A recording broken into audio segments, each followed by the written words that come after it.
Mic-nya, Pak.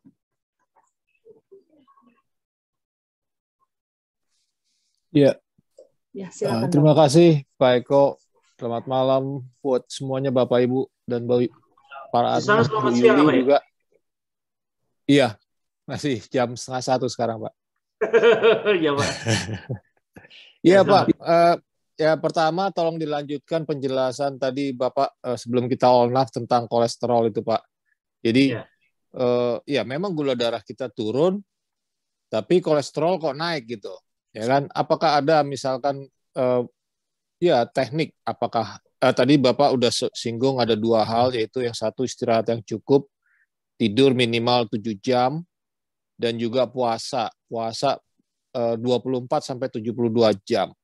Dalam puasa ini apakah itu harus kita kerjakan langsung dalam satu periode, maksudnya sekali aja, atau harus dilakukan beberapa kali, atau mungkin ada juga yang nggak kuat langsung seperti itu ya kan. Kayak saya sendiri, saya baru kuat kalau 24 jam, besoknya 24 jam lagi gitu. Jadi untuk supaya tidak terlalu tinggi mengontrol kolesterol itu apa aja yang bisa kita gunakan dari Mobi ini? Apakah seperti makan buah-buahan yang ditoleransi adalah alpukat, apakah ada lainnya lagi atau nggak ada gitu, atau ya apa yang untuk di Mobi ini yang bisa kita pakai untuk mengontrol kolesterol supaya nggak terlalu tinggi, karena dokter pasti marah-marah selalu gitu. Wah, diet kamu nih nggak bener nih gitu kan selalu. Ya memang kita nggak jadi apa-apa, tidak terjadi glikasi seperti yang selalu dijelaskan di Mobi oleh Bapak juga ya kan. Tapi kita kan juga pengennya, oke, gula darah rendah, tapi kita juga mau kolesterol rendah juga dong gitu kan istilahnya gitu ya kan. Sama juga dengan tadi masalah ginjal, itu kita naik juga. Tapi kalau ginjal memang yang Bapak terangkan tadi memang dari makanan ya kan, dari daging merah. Memang saya browsing juga memang dari daging merah.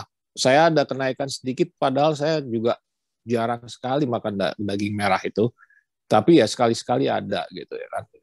Nah, tadi Bapak singgung mengenai barusan nutrisi yang bagus juga ada untuk mengontrol kreatinin gini. Nah, mungkin Bapak bisa tambahkan apa ya kan. Lalu yang satu lagi itu tadi kebanyakan cheating ya kan, bocor Pak ya kan. Tapi kalau ibu yang barusan ini kan dia bilang gula darahnya naik ya kan Pak ya. Nah, ini kalau buat yang sudah di bawah 100 atau yang 2 digit, dia cheating gitu. Ini ada nggak dampak negatif atau positifnya gitu? Ya kan? Apakah neuropatiknya keluar lagi gitu? Meskipun dia udah di 2 digit gitu ya kan, antara 80 dan 100 gitu ya kan. Nggak sampai lebih dari 100 gitu ya kan. Nah, terus ya dampaknya itu apa itu? Nah, terus karbonya itu, kebocoran itu apakah men-trigger insulin lagi apa enggak? Jadi kan kita kan sedang mau mengistirahatkan pankreas untuk yang tipe 1 ya kan. Itu dampaknya gimana gitu? Apakah baik atau buruk? Kalau buruk seburuk apa? Kalau baik sebaik apa gitu? Oke. Ya kurang lebihnya seperti itu dulu Pak. Terima kasih Pak. Pertanyaan Pak Teguh tadi banyak, jadi nanti tolong ingatkan kalau saya lupa. Pertama saya akan menjelaskan mengenai kolesterol. Kolesterol itu sebenarnya adalah bahan yang tujuannya untuk merawat tubuh kita, Pak. Dia menjadi bahan bakar dari hormon atau sumber bahan baku hormon, dan dia adalah kimia darah yang menghentikan inflamasi peradangan, Pak. Dan kolesterol itu biasanya terhubung dengan siklus sirkadian kita. Manusia itu punya namanya siklus sirkadian. Dia terbiasa dalam suatu siklus gelap terangnya bumi. Jadi pada saat pagi dia mulai aktif, pada saat malam dia akan mulai tidak aktif. Tetapi kolesterol agak berbeda. Kolesterol punya sifat mengikuti pola bangun tidur kita, mata kita terbuka. Selama mata terbuka, kolesterol akan menjadi lebih banyak. Karena kenapa? Dia punya tugas pertama menghentikan inflamasi, menghentikan peradangan pada tubuh kita. Peradangan itu terjadi bisa jadi karena kematian sel. Bisa jadi ya, bisa jadi karena pergantian sel. Pertama kali yang menghubungkan, yang mengurusi itu So yang sibuk itu sebenarnya kolesterol. Jadi kita selalu menganggap selama ini kolesterol sebagai musuh. Wah nih LDL nih bahaya nih, jantung bisa kesumbat, mati kita. Pasien begitu, taunya kita begitu. Jadi orang cenderung memusuhi kolesterol. Jadi kalau bisa kolesterol jangan sampai ada deh. Padahal tanpa kolesterol kita tidak mungkin bisa berkembang biak, Pak. Sperma kita bahan bakarnya dari kolesterol kok. Untuk perempuan hormon progesteron itu dari kolesterol, Pak. Tiroid dari kolesterol, Pak. Nah, empedu untuk bisa makan daging itu dari kolesterol juga. Jadi sebenarnya kolesterol itu teman yang baik sekali. Cuman kita ngerti fungsinya karena tahunya bahwa kolesterol itu menghambat kerja jantung. Dan orang mati karena penyakit jantung karena kolesterol. Hanya itu saja. Akhirnya kolesterol dimusuhin. Semuanya dokter-dokter kalau bicara mengenai kolesterol, itu bahaya, hati-hati tuh. Lebih dari 250 udah bahaya tuh. Selalu dibilang gitu, kolesterol jahat, kolesterol jahat. Tapi tidak mengerti bahwa sebenarnya kolesterol punya tugas mulia, yaitu dia yang merawat tubuh kita pertama kali pada saat terjadi peradangan. Apabila orang yang sakit diabetes, dia akan mengalami peradangan bukan hanya terjadi pada satu bagian tubuhnya, pada seluruh tubuhnya, Pak. Pada seluruh tubuhnya. Kenapa? Karena orang yang diabetes biasanya kemampuan regenerasi selnya atau bergantinya sel itu menjadi terhambat. Padahal kodratinya 45 hari sampai 60 hari sekali sel-sel itu akan berganti menjadi baru. Sel-sel yang lama akan mati, kemudian digantikan yang baru. Itu proses regenerasi sel. Makanya kenapa penyakit diabetes sebagai penyakit degeneratif, karena dia menghambat regenerasi sel. Ya kan? Degeneratif. Jadi tidak bisa kembali berproduksi. Semakin tinggi gulanya, semakin degeneratif tubuhnya. Semakin tidak tidak bisa beregenerasi. Contohnya yang paling sederhana adalah kenapa orang-orang yang kena gangren kakinya itu membusuk. Diobatin pakai obatnya nggak apa-apa, nggak bisa, Pak. Akhirnya jalan pintasnya apa? Amputasi. Kenapa? Padahal itu sebenarnya bisa diselamatkan. Kan saya selalu menyatakan, bahwa saraf manusia bisa diperbaiki, darah manusia bisa diperbaiki dengan angiogenesis tadi, neurogenesis tadi, kemudian jaringan tadi bisa diperbaiki. Asal gulanya turun, karena gula menghambat terjadinya proses regenerasi. Gula. Jadi syarat orang untuk sembuh dan kembali beregenerasi adalah gula diturunkan sampai ke angka 70-80. Kemarin Bu Kim Chu itu ditanya sama murid-muridnya, Bu, saya minta jurnal, kenapa harus 70-80? Kalau enggak ini saya nggak percaya. Nah, padahal dalam autofagi, salah satu untuk mendapatkan autofagi atau perbaikan sel adalah orang harus berpuasa. Berapa rata-rata orang puasa gula darahnya? 70-80, Pak. Makanya angka itu ketemu. Jadi membaca jurnal bukan hanya berdasarkan textbook, tapi juga nalar kita meningkat. Oh nih, orang berpuasa 70-80. Itu disebut kondisi optimal untuk beregenerasi. Nah, kalau andai kata sudah terjadi seperti itu, maka kolesterol akan berusaha keluar dan mencoba merawat kembali sel-sel yang tadinya tidak bisa beregenerasi. Apa itu kolesterol? Kolesterol pertama kali yang akan merawat semua jaringan kita. Makanya suster Pak Teguh akan, ini kolesterolnya nggak benar. Tapi nampaknya esensi tugas kolesterol tidak dimengerti. Karena tidak mengerti tugas kolesterol, akibatnya dia menyalahkan Bapak kelebihan kolesterol. Karena dianggap Bapak adalah pemakan karbohidrat. Tidak mengerti fungsi tugas kolesterol itu apa. Padahal kolesterol itu hanya muncul apabila diperlukan. Pada saat Bapak sudah kembali normal, semua sel-sel sudah diperbaiki, jaringan sudah diperbaiki, kolesterol juga akan kembali ke normal. Jadi butuh waktu. Pertama akan naik, increase, kemudian decrease. Setelah masalah selesai, gitu aja. Semudah itu, Pak, tubuh kita bekerja. Jadi nggak usah khawatir. Kolesterol naik, pada saat gula kita bermasalah, kemudian diperbaiki, pertama kali tukang bangunan yang memperbaiki itu adalah kolesterol itu. Ya. Setelah tubuh kita sudah mulai beres, tidak terjadi lagi inflamasi, kolesterol buat apa? Muncul di sana, dia akan kembali lagi normal. Demikian dengan asam urat. Akan kembali normal lagi, Pak. Nah, cuman masalahnya karena kita masih cheating, gula darah biasanya di 100, 120, turun lagi, ke 90 naik lagi, ya kolesterol muncul terus. Dia memastikan bahwa sel-sel tetap terawat oleh mereka. Begitu, Pak.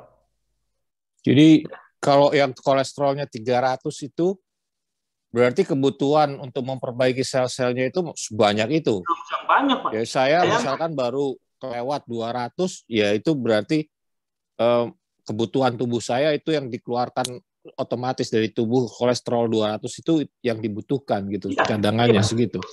Betul. Nah, permasalahannya iya. Ya, sesuai dengan gula darahnya. Sekarang misalkan gula darah 90 gitu, tapi dia 200 atau 300, itu berarti sesuai aja, seimbang aja maksudnya gitu. Ya, itulah homeostasis. Begitu gula darah naik, terjadi degeneratif. Karena degeneratif, kolesterol nggak bisa bekerja, Pak. Untuk apa? Dia memperbaiki apa? Proses regenerasi tidak terjadi. Tapi pada saat gula turun, kolesterol langsung bisa melihat, wah ini jaringan bolong-bolong semua nih. Ya, muncul. Langsung diperbaiki. Pada saat masalah udah selesai, dia akan kembali turun ke normal. Buat apa dia ada? Ya kan harus banyak-banyak. Dia akan menurunkan diri sendiri. Akhirnya gula darah rendah, kolesterol juga rendah. Kan sudah banyak ditemui orang-orang yang kolesterolnya rendah. Gula darahnya udah rendah. Ya Pak. Kira-kira demikian. Itu kolesterol. Iya. Terus apakah dengan cara lain bisa diturunkan? Bisa. Dengan cara puasa. Puasa tadi sesuai dengan prinsip autofagi.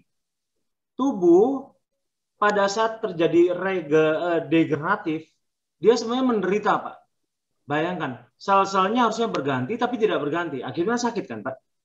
Pada saat seorang melakukan puasa, maka membuat sel-sel tadi kelaparan karbohidrat, kelaparan glukosa. Karena kelaparan glukosa, dia akan mengambil jalan pintas, autofagi. Dia akan berusaha memakan teman-temannya yang dianggap sakit. Yang dianggap sakit. Itu autofagi. Dan biasanya ditanya 70-80. Itu apa bukan hanya temannya yang setengah sakit, yang sakit atau baru mau sakit dimakan sama dia, Pak. Akan dijadikan direcycle sebagai sumber tenaga. Nah, oleh karena itu makanya kolesterol jadi turun. Karena kenapa? Pada saat yang sama sel sudah mulai juga mengerti tugasnya. Dia nggak perlu dirawat, dia sudah bisa ngurusi dirinya sendiri. Makanya kolesterol turun, Pak. Paham ya? Ya, setelah terjadi autofagi perbaikan, ya dia akan turun. Ya. Autofagi bukan terjadi karena kolesterol, terjadi karena sel mulai memakan teman-temannya yang tidak berguna. Karena sel-sel yang berguna yang seharusnya mau dirawat tadi diambil sendiri oleh sel yang masih hidup yang bagus. Buat apa saya sana? Dia bisa merawat dirinya sendiri? Tidak perlu. Maka kolesterol turun, Pak. Oh ya, oke. Ya. Paham ya? Jadi dan bukan si kolesterol akan memperbaiki sel karena sel itu udah dimakan sendiri sama sel yang lainnya. Benar. Terus kemudian kembali ke kurang tidur. Kurang tidur itu membuat proses regenerasi terjadi lebih cepat, lebih banyak, lebih sering. Terjadi kerusakan juga lebih banyak, Pak. Makanya kolesterol ada terus. Makanya orang sering dia bilang, oh saya suka tidurnya tidur malam. Saya nggak bisa tidur di awal-awal. Bangunnya juga subuh-subuh banget. Misalnya saya tidur jam 12, bangun jam 3. Maka akan terjadi degeneratif juga, Pak. Sel-sel akan banyak rusak karena penggunaan hari itu. Dan oleh karena itu segera harus rawat dengan kolesterolnya. Karena dikerawat dengan kolesterol, maka dia akan muncul juga banyak. Makanya tidurlah supaya terjadi perawatan. Begitu kira-kira logikanya. Iya, Pak. Ya, paham yang ya, Pak? Terakhir tadi, ya, mengenai nutrisi, yang suka cheating, Pak. Ya. Meskipun udah di 2 digit, ada dampak positif atau negatifnya, Pak? Nggak ada masalah, Pak. Itu cheating kalau andai kata sudah di bawah 100 sih nggak ada masalah, Pak. Meskipun 90. Terasa lagi semutan apa segala macam itu bisa terjadi. Jarang sekali, Pak. Karena biasanya terjadinya degenerasi itu biasanya di atas 150-an. 130-an, 150, Pak. Ini kayaknya saya ngalamin, Pak. Iya, saya kan udah beberapa waktu belakangan ini udah di bawah 100, udah dua digit gitu, Pak. Ya. Terus saya mungkin kopinya ada karbonya sedikit, tapi kalau di Inggris ini nggak pernah ada tulisannya sih, Pak, di paketnya gitu. Jadi begini, Pak, setiap orang memang punya standar homeostasis sendiri. Jadi ada orang yang bisa tahan, tubuhnya menganggap masuk ke wilayah emergensi atau wilayah perlu pertolongan di 150 gulanya. Tapi ada juga yang dia 120-an atau 110 udah dianggap glukosanya membahayakan dia. Maka dia akan memberikan sinyal sakit. Nah, mungkin salah satu dari sinyal tubuh Bapak tidak boleh punya karbohidrat lebih tinggi dari 110 misalnya. Ya tiap orang beda-beda, nggak bisa disamakan. Tapi secara umum prinsip kerjanya sama. Tinggal jadi memang, ya. Maaf, silakan dulu Bapak. Ya, jadi artinya secara umum orang-orang punya hampir kurang lebih di 150-an dia mulai bermasalah. Tapi ada beberapa orang lagi yang spesial itu punya masalah kalau andai kata 110 gulanya sudah terganggu metabolismenya.